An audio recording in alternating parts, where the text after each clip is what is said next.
Hello ladies and gentlemen and all you lovely people out there. I'm Michael Burhan again for another video log. This time I want to actually talk about something that's, well, it's been in the news since yesterday. I don't know how long this has actually been inferred or implied. But the fact is, they're saying that Christian Bale may return as the Dark Knight. Technically maybe not in the Batman vs Superman movie, but in some form for 20 minutes worth of work for $50 million. Now, don't get me wrong, I'm like everyone else, I want to see Christian Bale reprise his role as Batman, but probably have a few lozenges to bring out the character's voice a bit more instead of talking like this for most of the time. But in a sense, I see Nolan's movies as Elseworlds. Being that they're in their own little bubble, they've got nothing to do with what Warner Brothers and DC are trying to do at the moment. But in a sense, the fact that someone's being offered money, I mean like a huge load of money to reprise his role that, quite frankly, he's not bothered to do or deal with unless he finds something interesting from Nolan to do, it irks me a bit. Now, don't get me wrong, I'm the same way about Robert Downey Jr. and Iron Man. I love both these guys. I think they're both tremendous actors. I think in terms of their scope and their range, they can do really well. But this is a career. It's, in terms of drama, in terms of being an actor, yeah, you start for so long and you want to make money doing this. But in a sense, you don't want to be at the commanding end where you're like, well, I want 50 mil a picture, I want 60 million a picture, I want 70 million a picture. Because back in the day, if you demanded that much, people wouldn't hire you. They'll find someone who could do the job just as good as you. They're probably their second choice, so to speak, so that you can pay him enough, and I mean enough to command like 100 grand, anything up to 1-2 million, whatever, to do the role. And in a sense with this, I don't see the point of paying these guys this big amount of money to reprise it. Now again, I understand these guys have made billions in the box office for their studios. You know, the Batman, Nolan movies have made a shit load of money and the character has become canon. He's quite familiar with today's society. He's our version, or should I say he's the noughties version of Batman, where Keaton was the 90s, 80s version of Batman. And in a sense, that's the reason why.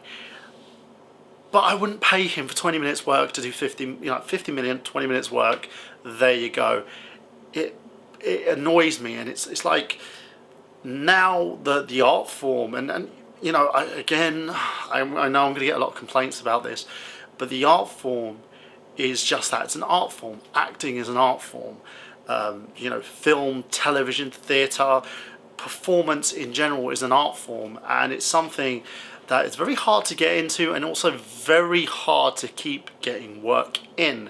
You know, I've seen loads of interviews with different actors who have been quite popular over time and then have faded into obscurity because of the fact that they've just either didn't want to do it anymore because of the issues that were developing because of it, or more of the fact that they just couldn't find work.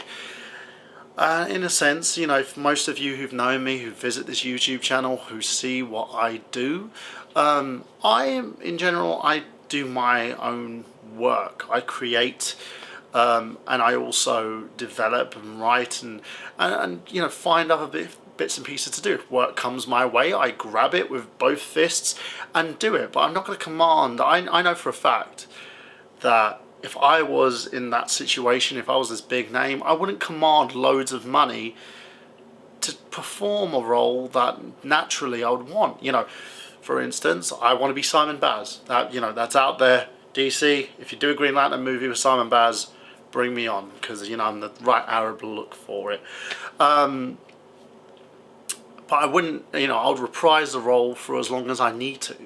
If I get tired of it, I would leave the role behind me and move on. And in a sense, Robert Downey Jr. and Christian Bale are both tired of doing what they're doing. They found these roles, they've mastered them, and it's time to move on. Now, by putting all this money in front of their face, of course they're going to take it. You know, Robert Downey Jr.'s situation, he will never be able to command that much money pursuing other projects at all.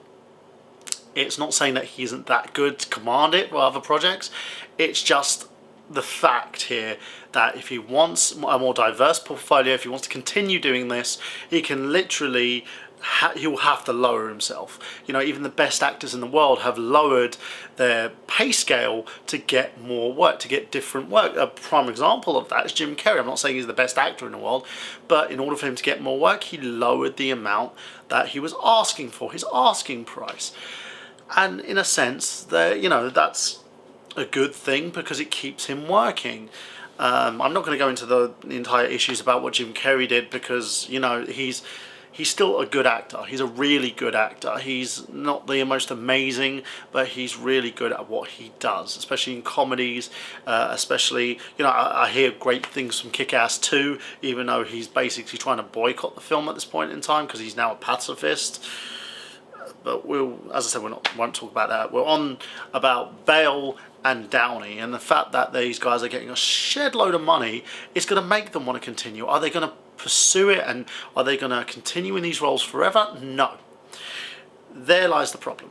Because if Bale is contracted to do the Batman Superman movie, it's going to ruin the movie. Because he could bail out after that and say, well, I've done my 20 minutes work. You know, you're going to probably save him up to the major confrontation, to the major scenes, and build it up. He may even be a last-minute addition to the movie, which is probably going to go about 3 hours.